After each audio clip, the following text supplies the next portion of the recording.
welcome to the Impact Loop podcast.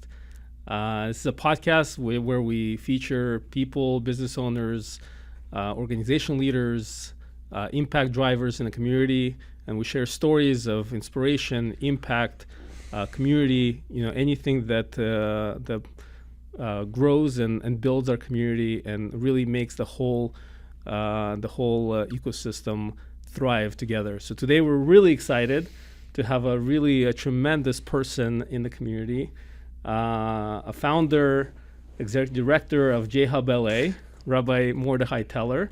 Thank you for joining us. Thank you so much for having me. I feel very honored to be here with you, Mr. Koby Raymond. Thank you. So Rabbi, please, obviously, you and I go way back to your pre-rabbi days. Yes, we do. I don't know if we want to date ourselves to the community, but if I'm not mistaken, we met in 2001 when I was a freshman at UCLA. Post 9/11, we were on a trip together, a UCLA CSUN trip to New York City, and it was a Jewish trip, and there were like 30 other young 18 to 22-year-olds on this trip, and we were on this trip together. And we were young and not dumb, but young and had things in mind and how we were going to live our lives. And I don't think either one of us probably foresaw that we would be where we are today on that trip. But it was probably a good stepping stone, that trip. I'm hinting at certain things, but yes, we're both religiously practicing Jews. And I think that was like the first exposure that I was on this trip to a more traditional type of Judaism, where I heard the name God for the first time, and I was like, "Whoa, no, thank you." But we make plans, God laughs, and several years later, we ended up on a path, and ended up getting acquainted with each other, both as religious men, and I was married with a family already. And this is not my podcast. I don't know why I'm telling this entire story, but this is what happened. And then I helped you in the process of being a conduit and helping you find your wife. And now you're married with 3 kids, Kanai and Har, and you're running a successful business. And here we are. And I'm a guest on your podcast. Koby Raymond, ladies and gentlemen. So arguably, I can say that I owe it all to you.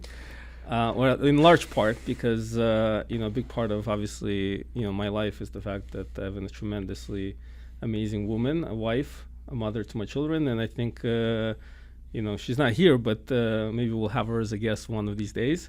I'm still working on it, but obviously her growth it was really. In large part due to you and your rabbinical skills and outreach efforts, which actually leads me to that. I'd love to learn more about, or really share with the audience exactly what you do, kind of how you got there, and what inspired you to become the community driver and connector that you are today. Thank you. I appreciate the opportunity, and I am Rabbi Mordechai Teller, originally from the San Fernando Valley, and I grew up in a pretty secular Jewish upbringing, and parents got a divorce when I was 2 years old, and I was shuffled from one house to the next. A pretty typical divorced family. I went to a nice Catholic high school, nice Jewish kid at a Catholic high school, played sports, and went to Cal State Northridge. And I did a birthright trip when I was 18 years old. That was kind of my first exposure to Judaism. And at 24 years old, I was dating somebody who is not Jewish. And ultimately, I started asking bigger questions and knew that I probably should look more into what it is to be Jewish. And I started going to classes and went on a trip to Israel, and soon discovered thereafter that I wanted to start exploring more of a Jewish lifestyle and participating in community lifestyle of attending Shabbat meals, going to classes, experiencing other Jews and what that means, and bringing a spiritual component of living with God in my lifestyle. And so at 24 years old, at 25, I made the commitment that I was going to go learn at what's called a yeshiva in Yerushalayim, also known as Jerusalem. And I was only meant to go for 1 year, explore, learn about my heritage and my culture. And after several months of me being in this yeshiva, I said, maybe I don't want to be a therapist at this time. Maybe I want to be a rabbi. So it was meant to be a 1 year stay in Jerusalem, ended up being a 6.5 year stay in Jerusalem. Wow. Went from not knowing my alphabet, which is the Hebrew alphabet, to breaking my teeth over Talmudic studies, learning Aramaic, becoming a rabbi, got married to a nice Russian woman, and I've been married now for 16 years. I have a 15-year-old daughter, 13-year-old son, 12-year-old daughter, 4-year-old daughter, and I run an organization. It's a Jewish outreach organization, and it's called JHubLA, and my focus is on bringing, if you're looking for social, business networking, community, spirituality, find me a husband or wife. I'm your rabbi. How can I help you? Glorified Facebook, Instagram, TikTok user, marry off lots of people, do a lot of really cool events, programs, trips, and do whatever I can to help enable connection between a young professional Jewish community. Now I've pivoted into a now 55 plus age demographic as well. And I just want to be a connector to help connect Jews, meet other Jews, and give them opportunities to learn about their heritage, their culture. And if I could play a role in that, then I feel like I've done my job. And that's what gets me out of bed in the morning. That's a lot. And we'll get to some of the, I guess... that was my 3-minute elevator pitch.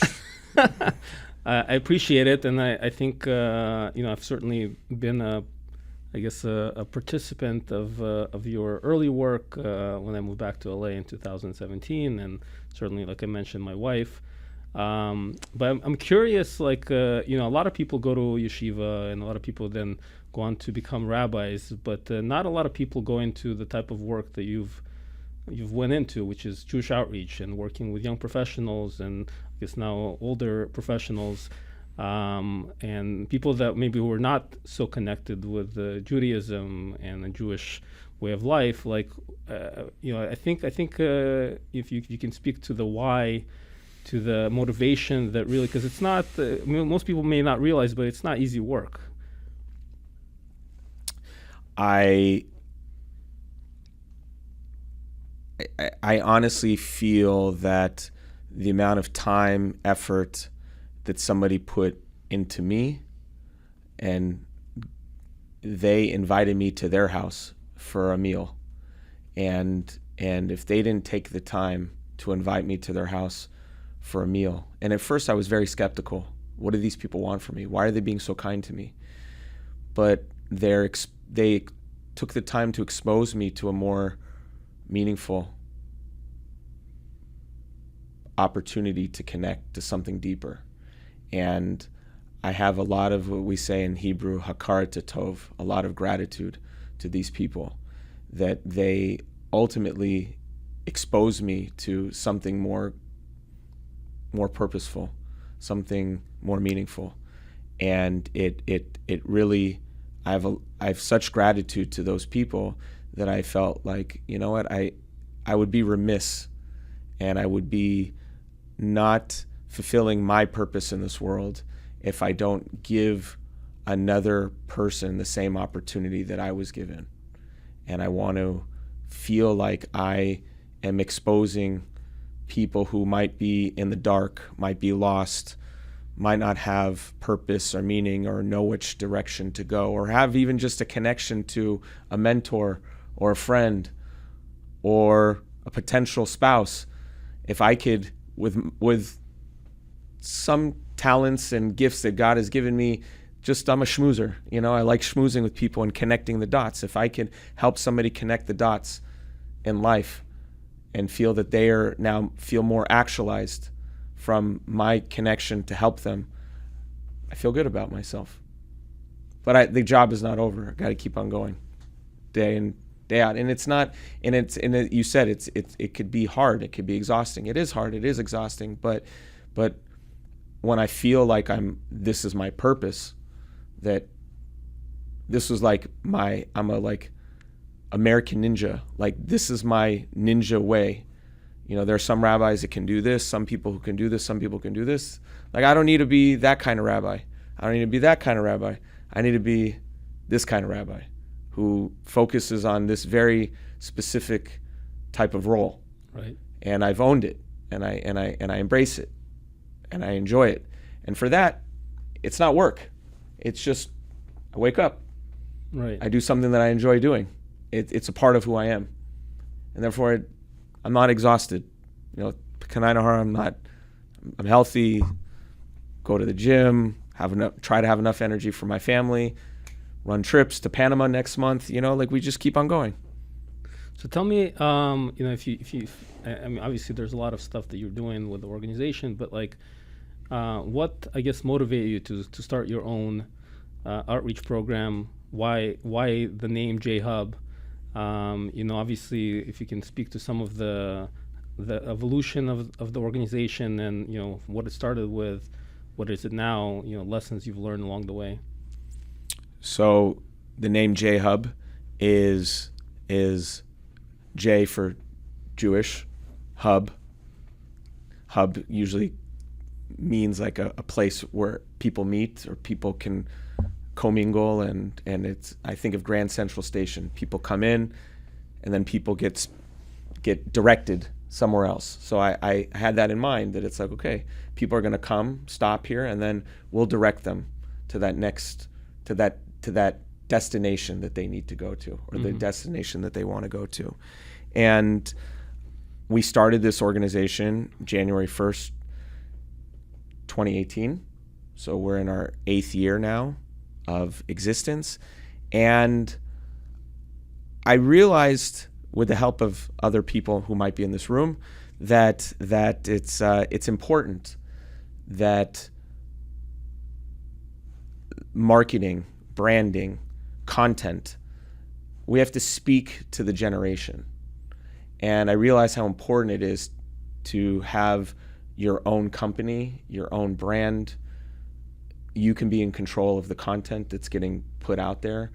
It means at times you can push the envelope a little bit, push the limits, be a little bit, if you want to say, unorthodox, even though don't like saying labels. I am an Orthodox rabbi, but the approach and how we speak to the younger generation, we're speaking their language, and we're trying to relate to them and take down any potential barriers that they might have, or stigmas that they might have towards Judaism, and say, hey, this guy, this rabbi, he seems very approachable, non-judgmental, funny, and he seems cool. And wow, I'd like to get to know him. So I guess if maybe if someone is watching this and they're not so connected, what is the easiest way for them to connect with JHub, to the community, in your experience? Word of mouth is usually very good. So people usually say, how do you find these people? Well, thank God, I've been doing this now for 10 plus years. You can find us on social media at Rabbi Teller on Instagram, or Rabbi Mordechai Teller on Facebook. And those are, if you're new and we've never met before, that's a way that you can reach out to me. But there are other people, if you have friends in the community, I get a lot of Rabbi, meet my friend, Rabbi, meet my friend, so things like that. So you've built a really great niche, I guess, for young professionals, people looking to get married, to make friends, to build a community around them. And recently you've kind of created a new program that's really steered towards a whole new demographic. Could you talk a little bit about what that is, why do you feel there's a need, and what you're hoping to accomplish with it? I was fortunate enough that I was officiating a wedding, and I was at the wedding, and I was sitting with the couple, and they said, Rabbi, here's my mom. And I was speaking to the mother, and the mother's like, I'm I've been a widow now for 4 years, and I just feel like people have forgotten about me. And she said, I see all the wonderful work that you're doing with the young professionals. Is there any way that you can do the same work that you're doing with the young professionals, but a 55 plus age demographic as well? And I'm thinking, like, I'm busy. I'm so busy. There's so much. Where do I have time? I'm doing a podcast. I'm working with the young professionals. But after speaking to some of my mentors and people who I trust, they said, Rabbi, go forward and conquer. Give busy people more work. They'll get the job done. And thank God we've had a few events with a 55 plus age demographic, and we're finding that these are people who have neshamas, souls, who are looking to be social and looking to connect and looking for growth and looking for opportunities. So there's not much of that. There are not many people housing this demographic. So I'm looking to open up an opportunity for them as well. And I feel that it's the sky's the limit with them. Right. And not name dropping, but we did a jazz event about a month ago, and there was a man and a woman who met at the event, and they've gone out on 2 dates already. Wow. Again, we don't know what's going to happen, but for that, makes it all worth it. And all comes together. Maybe God willing, you'll be officiating the wedding soon. We'll see what happens. So obviously there's a lot you're doing, a lot of things you want to do. What would you say are some of the challenges or things that hinder your ability to do the things that you want to do that are needed in the community? That's a great question. And I'm a nonprofit. So there's a lot of pluses about being a nonprofit, but there's also some challenges with having a nonprofit. And having a nonprofit means that things are not for profit. and it means that I am the CEO, executive director, main fundraiser. And while I am the main outreach rabbi educator who's going out there pollinating, running all these programs, I also have to be a fundraiser as well. And we could be doing an incredible job on the programming. We can do an incredible job in the recruiting. We can be doing an incredible job, but without money, it doesn't really matter. Right. So I have many different hats that I have to wear, and I try to balance my time as much as possible. And at times it's challenging to put on the fundraising hat and realize, okay, it's great that I'm doing this program, but if there's no money coming in, then the program might not happen. So thank God we have managed to, we do a big fundraiser once a year, and we have certain partners who give throughout the year. But obviously running a nonprofit, and we live in LA, there's things cost a lot of money. So yeah, would it be great to have another rabbi working for me? But at the same time, having another rabbi working through JHub, I don't want to say exact numbers, but it could cost a lot of money to hire a completely another rabbi. So that's why I've managed to utilize community members to do the work and help me do the work. But yes, if we had more money, more bodies, more full-time bodies to work the mission, help utilize and implement certain things that I just don't have enough time to do here because it takes away time here, then I think we would even have more impact and more Jews would come around. Speaking of impact, I mean, you were one of the early beta adopters of excuse me. Speaking so use them water. Do you have one? no, I think okay. All right. So speaking of impact, I mean, you were one of the early beta adopters on the nonprofit side for HolyPay.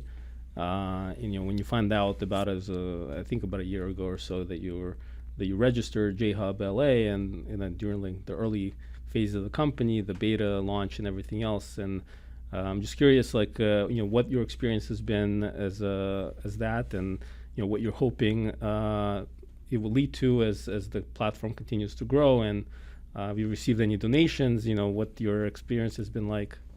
So the UX, UI, the user, it's very user friendly, and I think it's very easy to use the platform. And I've found that it's really an incredible concept, and in the sense that people who are involved with me and our organization, they can go to these restaurants, these stores around the Pico community, and utilize their business and be a customer at these people's business. And when they shop there, or they get whatever it is that they're purchasing, proceeds of the money go towards our organization. That's a really helpful and beneficial concept. And yeah, we've been recipients of donations, and halavai, it means like, if only more of our students knew about it and would do it, because every time they shop in these places where they automatically shop, proceeds go to JHub. It could be a game changer. Right. So if you had the your choice of all the different things that you'd like to do as an organization, in terms of the impact you're trying to create, maybe in how the community works together. I mean, what would be some of the on the to-do list or on the wish list for your organization, the next level, how to bring more people involved and more people connected to really drive the mission of connecting? So there's a bigger concept, like, I don't know yet how the exact steps will be to get there, but I think we all need to be one nation. We need to be this concept of being Am Yisrael Chai, to be one nation of Israel, one nation of togetherness, one community. And if we could conceptually come together and be one community, there would be a lot less, hopefully, turmoil, hardship, destruction, hatred, and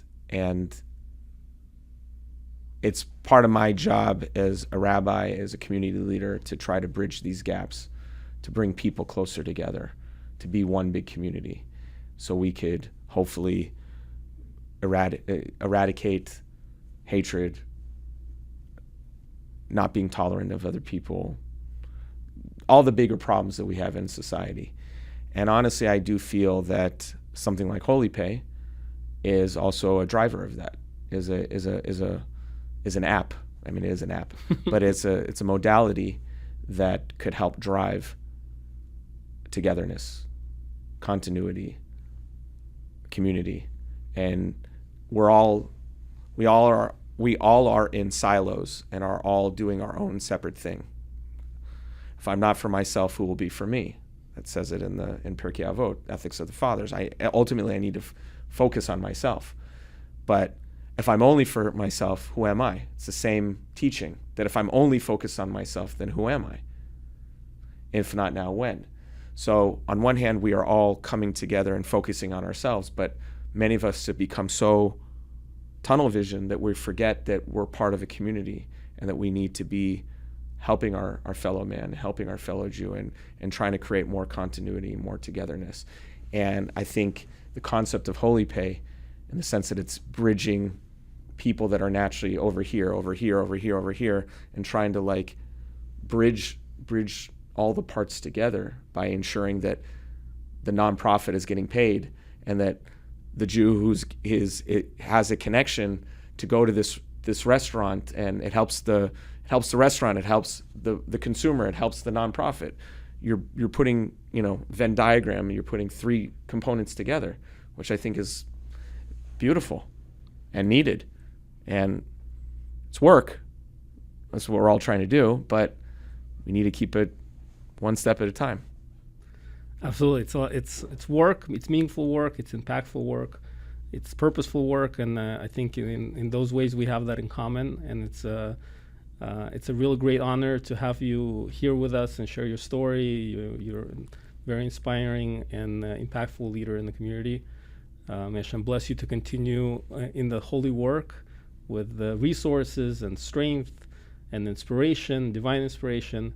And we're looking forward to continuing the partnership, in the community and bringing more people connected to your organization, to other organizations, to the business community. Ultimately, I think together, and this is the key part, together, working together, hand in hand, we can do great things. So thank you so much, Rabbi. Amen. Thank you. And may we continue to thrive and grow together. I'm looking forward to it. Thank you for the opportunity. Thank you. And much continued success and blessing to you. Amen. Okay, and join us next time with more stories from other impactful leaders, be it business owners, nonprofit leaders, people who are impacting and making our community better.